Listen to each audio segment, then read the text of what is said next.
Di sekolah, mungkin kita pernah diajarin tentang tata surya. Tapi yang nggak pernah diajarin di sekolah adalah seberapa besar sebenarnya alam semesta itu sendiri.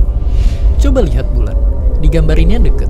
Padahal dia tuh aslinya sejauh ini. Jaraknya itu bisa muat kurang lebih sampai 30 bumi kalau dijejer. Dan itu baru bulan. Gimana yang jauh-jauh kayak planet lain atau galaksi lain? Makanya, siap-siap. Kita bakalan mulai perjalanan mengungkap seberapa besar alam semesta ini.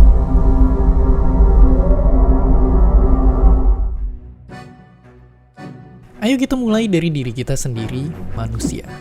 Dibandingkan dengan bumi, manusia itu kecil banget. Andaikan manusia itu sekecil semut, bumi itu panjangnya lebih dari 127.000 lapangan sepak bola kalau dijejer. Ya, bumi itu gede banget.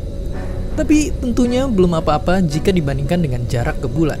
Kita akan butuh 3,8 juta lapangan sepak bola. Dan kalau kita naik mobil ke sana dengan kecepatan lewat jalan tol, kita baru bakal nyampe hampir setengah tahun kemudian. Lalu bagaimana dengan Mars? Banyak orang-orang hebat dan kaya merencanakan untuk pergi ke sana. Balik lagi, jika kita semut, jarak ke Mars itu akan sepanjang 2,2 miliar lapangan sepak bola. Dan kalau naik mobil bakal butuh 2,5 abad lebih buat sampai ke sana. Atau butuh rata-rata 8 generasi, atau nunggu cicit kalian punya cicit, lalu cicit dari cicit kalian itu punya anak. Barulah anak dari cicit-cicit kalian bisa sampai ke Mars dengan naik mobil. Itu baru Mars. Apa jadinya kalau kita pengen ke ujung tata surya sampai Neptunus? Kalau naik mobil, tebak kita akan butuh waktu berapa? Kita akan butuh waktu 5.000 tahun lebih, atau tak terhitung berapa generasi yang pasti itu kayak kita nyetir dari zaman piramid baru dibikin dan nyampenya baru hari ini. Apakah otak kalian udah pusing?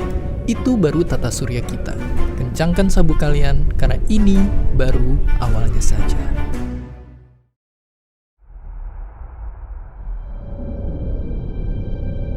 Menembus keluar dari tata surya kita, yang mengejutkan adalah kita akan bertemu dengan pesawat antariksa Voyager, objek manusia paling jauh yang saat ini ada di luar angkasa. Voyager baru bisa dicapai 23.000 tahun dengan mobil, dan Voyager melaju begitu cepat, yaitu 61.500 km per jam, atau kecepatannya Voyager itu 192 kali lebih cepat dari mobil Ferrari. Dari sudut pandang Voyager, matahari udah terlihat cuma kayak setitik bintang di angkasa. Tapi meskipun setitik, kekuatan matahari masih bisa menarik jutaan komet dan benda langit lainnya untuk membentuk wilayah yang dinamakan Earth Cloud. Dengan kecepatan Voyager yang gila, sejarahnya dia berhasil keluar dari tata surya kita dalam waktu 35 tahun. Tapi untuk Voyager bisa keluar dari Earth Cloud ini, dia butuh waktu sekitar 30.000 tahun. Namun, Earth Cloud ternyata hanyalah satu bagian dari wilayah yang bernama Local Interstellar Cloud. Di sini kita udah nggak masuk akal pakai satuan kilometer karena udah gila banget. Kita akan pakai pengukuran jarak yang nama kerennya adalah tahun cahaya. Buat bisa bayangin tahun cahaya itu kayak gimana, sekarang bayangin kayak gini. Kita sering banget banding-bandingin mobil tercepat di dunia. Mungkin nggak ada habisnya. Tapi pernah nggak kalian bayangin apa yang sebenarnya paling cepat di dunia ini? Kalau kalian kenal Albert Einstein, dia yang nemuin bahwa di dunia ini objek yang paling cepat itu sama sekali bukan mobil Ferrari, tapi sesuatu hal yang dekat dengan kita, cahaya. Nggak ada yang lebih cepat lagi dari cahaya. Tapi meskipun dengan kecepatan sekitar 1 miliar kilometer per jam aja, cahaya masih butuh waktu 4 tahun lebih buat nyampe di bintang paling terdekat kita, Alpha Centauri. Dan butuh waktu 30 tahun bagi objek tercepat di alam semesta ini untuk bisa nyampe dari ujung ke ujung. Dan pastinya nggak berhenti di situ. Kalau kita zoom out lagi, kita bisa ngelihat keseluruhan dari galaksi kita berada. Galaksi Bima Sakti atau Milky Way.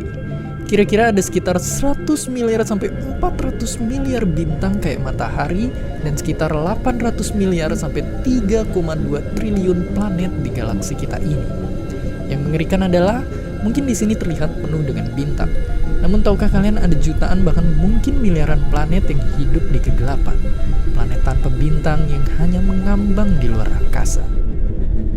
Di dalamnya ada bumi kita, yang diterangi matahari kurang lebih di sebelah sini. Dan kira-kira dari bumi, bintang yang bisa kita lihat pakai mata telanjang itu cuma sebesar ini. Ya, jarak pandang kita cuma sebesar ini. Tapi, ayo menghela nafas, karena ternyata galaksi kita yang super raksasa dengan triliunan planet dan bintang hanyalah satu dari 54 galaksi berbeda yang ada di lokal group. Dan ayo sekali lagi menghela nafas, karena lokal group sendiri hanyalah bagian yang sangat mungil dari Virgo Supercluster.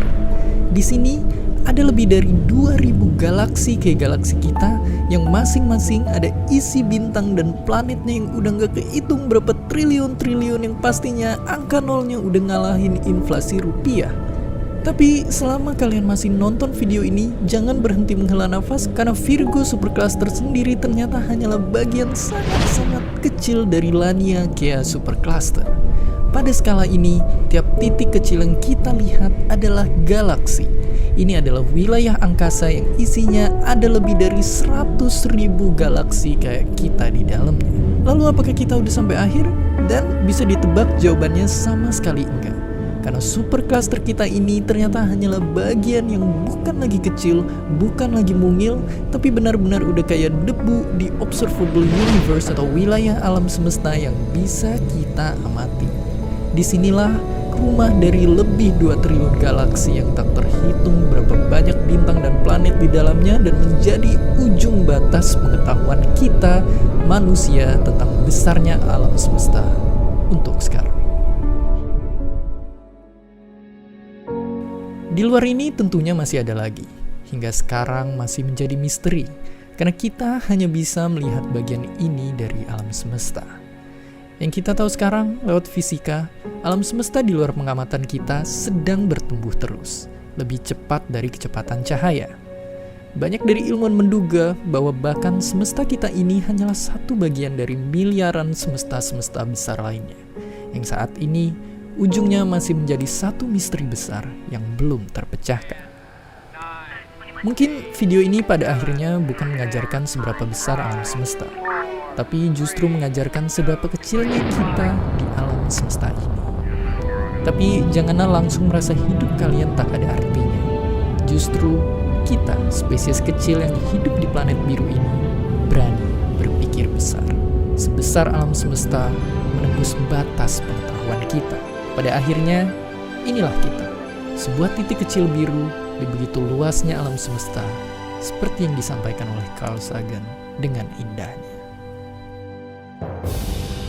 From this distant vantage point, the Earth might not seem of any particular interest. But for us, it's different. Consider again that dot. That's here. That's home. That's us. On it, everyone you love, everyone you know, everyone you ever heard of, every human being who ever was, lived out their lives.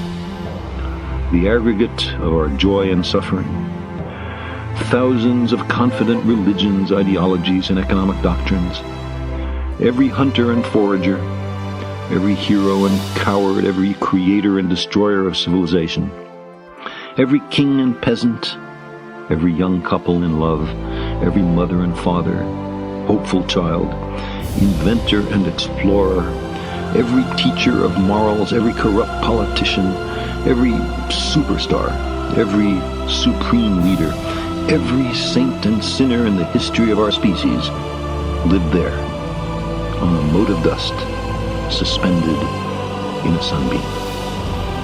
The Earth is a very small stage in a vast cosmic arena.